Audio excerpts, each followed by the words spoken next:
Hey guys, it's Baxter here, and today we have a speed build and we are playing with the new stairs we got with the latest patch. So, I spent a while at the beginning of this build just trying to get the stairs how I want.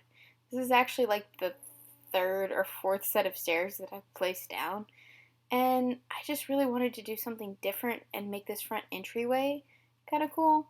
So, I tried making it taller, nothing I do works, so even the stair design I end up going with ends up getting scrapped.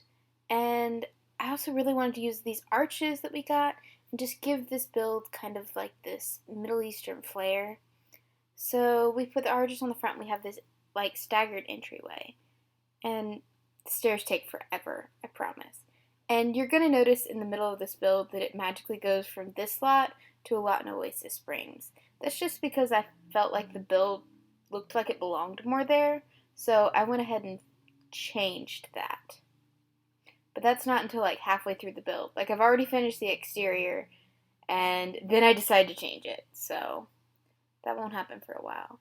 So here we're adding the two long areas that go down the side and the enclosed area on the back. We're throwing down some of these new arched windows, which are gorgeous.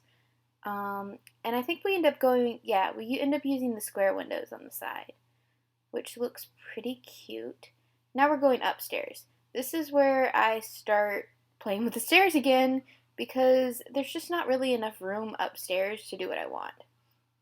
So we make this one open room and we stagger it from the front because we're going to have a little balcony area out front there that's actually going to end up coming off of the master bedroom.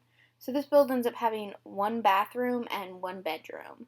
So we started to put our bedroom in there, and now we're just trying to figure out what we're going to do, because the bedroom's small, and then there's some awkward spaces there.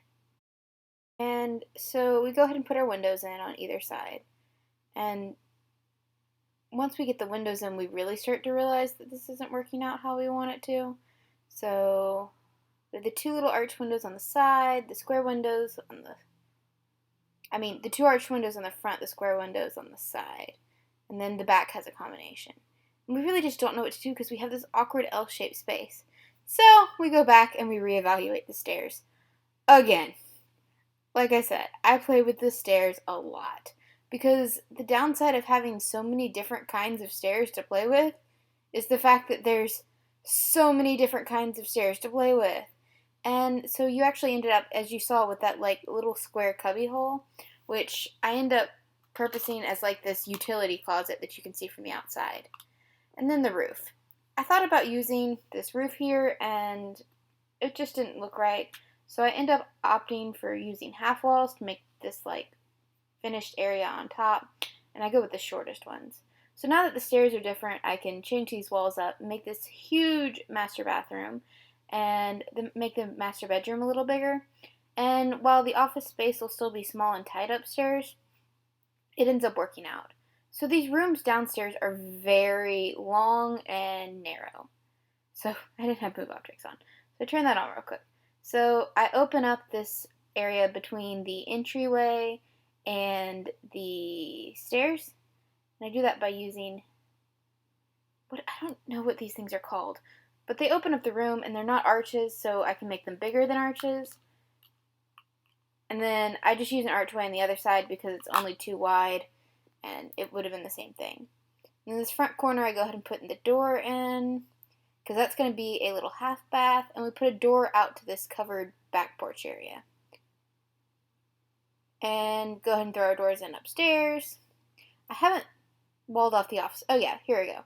I'm walling off the office here. So it's still an L-shaped, but it's not super long and narrow. So you have the two cubby hole and then the 2x3 room. Add our railing out front, and we're looking at it because I really liked this dark railing, but that didn't look right with the white walls. So I thought about changing them, and I do eventually end up changing all of the arches, all of the doors, all of our trim work to be a warmer color. And I colored the house a couple times. I start out with this light color, and then I think I do one that's lighter, and then I eventually settle on something that's a little bit darker than what I have right now, but not a lot. I tried the white railing. That didn't look right. It was too light. That's why I tried making the house darker. Ended up not liking that, so I changed the door. I still kept the ones with the blue doors and the darker trim just because that blue is really pretty and I really liked the blue. And I ended up with a lot of warm, rich oranges, reds, with a couple of blue accents here and there in this build. So here I am just changing all of my archways, all of my windows, all of my doors to this warmer color. However, I don't know if I change. Yeah, I do. I end up changing that too. Our little archway, if you want to call it that. I go ahead and throw some lights down. Real quick, just to light the place up. I think we're getting close to where it switches lots. We're not there quite yet. I end up adding the flooring in. And so instead of doing a door back here, I do use an archway. And it's kind of like an exterior covered. But yeah, I wasn't feeling it, so I go to this slightly darker color for our walls, which I think ends up just making it look very warm, but it just doesn't look right on this bright green lot. And then we do our roof. It's a flooring, but it kind of just looks like what a tarred roof would look like. Have our railing set. Go ahead and, I think I used terracotta tiles, or whatever, this reddish tile, I think it's terracotta, is called. But we use that, I think, throughout most of the house, just because I end up actually keeping the walls very similar throughout the house, too, as to the outside. We had tile in the bathroom, though. It's a very bright, vibrant tile. And we're just going ahead and throwing down some flooring throughout the house. It stays pretty uniform, just because a lot of times the flooring throughout a house will be the same. Oh, and here I swap out these stairs for something that just has a little more color and looks like it goes with the flooring. So now we're going to move the house around outside on the lot so we can have a pool next to it, just because, you know, when you have a house like this, it has a lot of like indoor-outdoor living kind of space. So a pool's a fun thing to have, especially, if it's hot. I like to go swimming when it's warm outside.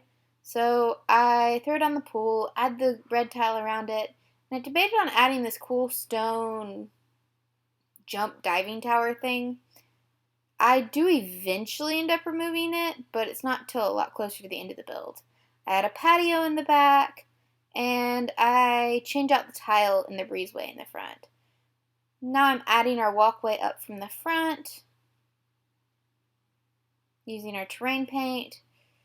It takes me a while to get it how I think I want it, and it ends up changing slightly when we go to change lots, just because I do a lot more terrain paint.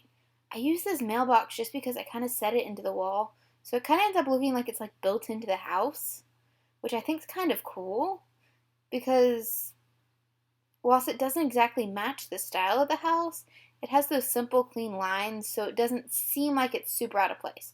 Oh yeah, there's where we switch lots. The house seems a lot more like it belongs. So we do a lot of our terrain paint here, so that entryway walkway thing is definitely not going to stay. So here we are. Now we're adding the front path, and it just becomes a lot straighter in this version. It doesn't have that weird Y-ing at the front. We go ahead and throw down some plants. As you can see, I logged out, so I just turned on Move Objects again. Oops. And we add some trees. It's not a lot of plant life outside, but there's not a lot of plant life in areas like this. Go ahead and do the rest of the terrain paint. And now we're moving inside, and I think we start with the kitchen. Yes, so we use these Island Living countertops. Island Living. And the Jungle Adventures appliances. Little trash can in the corner. Couldn't decide about upper cabinets. I like them, but they weren't really working in the space. So we end up opting for shelves over the refrigerator, and then we go with a single cabinet over the stove. Now we're just adding some clutter. So we have all of our spices, we got some paper towels, just all kinds of different things. I kept going through and putting things down. I didn't want to make it too cluttered because then your Sims can't really use it, but I wanted it to look like there was someone who cooked a lot. Probably meals when people came over. They probably had a lot of parties. I also figured they grew their own herbs and dried them. Just probably someone who's a little creative, so they kind of enjoy cooking, but they're also like into gardening. I feel like there's someone into gardening in this family. So I had planter boxes outside, and I think I threw it on a flower arranging table. So my idea for the person who lives here would be someone who travels a lot, probably to somewhere in the Middle East region, just because of the flair of this house. And I figure they're a writer and they write travel guides. So a lot of their decor is influenced from the places they travel, and I figured a lot of their food would be as well, because they probably really enjoy the food from the places they travel, but it's probably hard to find that when they're not traveling. So the decor of the house is very Jungle Adventures-ish, because it would be the places they travel. So there's a lot of jungle adventures and a lot of island living in this build. So if you don't have those packs, it's probably going to be kind of hard to use this one. So now we're working in the living room. It's a very long, narrow space. So I managed to get a couch and a chair in here. And I'm trying to figure out how to get a lamp, because I wanted a lamp in the corner. Then we throw it on this table, and we just throw down a couple things. It's like a plant, a box of tissues, and some books. And that just goes in the corner here. Throw a quick painting on the wall. Add a plant. Gotta have those plants. And then this vase, probably something found on their adventure. And then we move to this corner bathroom, which I end up cutting out a lot of. It's pretty simple. There's a toilet, there's a sink, there's a mirror. Now I'm adding some curtains around the house and some rugs. So we throw that rug in the bathroom. Yeah, you can basically tell what the downstairs bathroom looks like just from briefly seeing it. Now we're trying to figure out what to put in this entryway. I really wanted some paintings here. I figured they'd probably be pictures she took or found, but I ended up just going with this one large painting that we got. One of the recent packs. And then I go with a vase and then the coat rack. Yeah, just one single vase. Something simple. And then this wall looked blank. I don't like blank walls. Eventually I think I go for, the little hanging terrariums. And then I put a tapestry up on the wall of the stairs, and that basically finishes off downstairs. So now we're moving upstairs. We're going to the upstairs bathroom. So I end up placing this bathtub, and I can't figure out what to do. I don't like the fact that the spout actually for the bathtub to be usable has to be towards the shower. So I never let my Sims take baths, so I turn the tub to where the Sims can't actually use it. If you wanted to, you could flip it back. But I don't like Sims taking baths because it just seems to take forever. But I like the way having a bathtub in the bathroom looks. So I went ahead and included it and just flipped it so they can't use it because it looks more natural because the spout's coming off the wall too. So now we have our countertop with our sink. We're just adding some clutter out items. It's like a basket, not a bag. Why would you have a bag?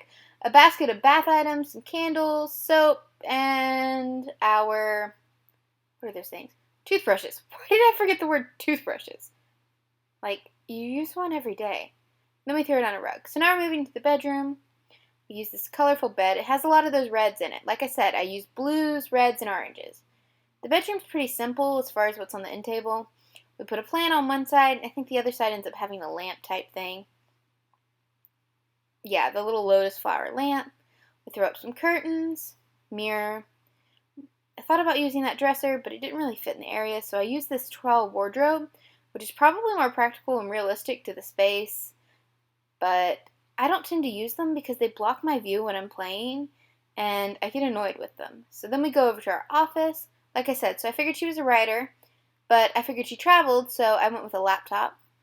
And so we have our little desk area, and we're just adding a picture and a plant thing. I don't know what that is. Plant, reed type thing. Our little pencil cup, some books. Pretty simple desk space, but everything your sim needs.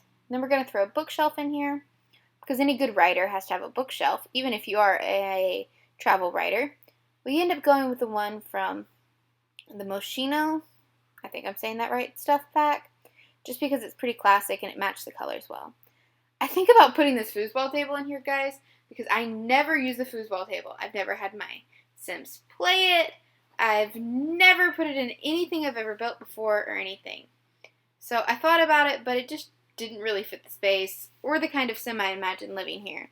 So I threw down some paintings, and I added the chess table, and then I added some light fixtures, and we're basically coming to the end of the inside. Yes, so we do our porch outside, and we use these new chairs that we got with the latest patch, just because they're very outdoors-ish chairs. They're probably the ones that like you can sit in and rock.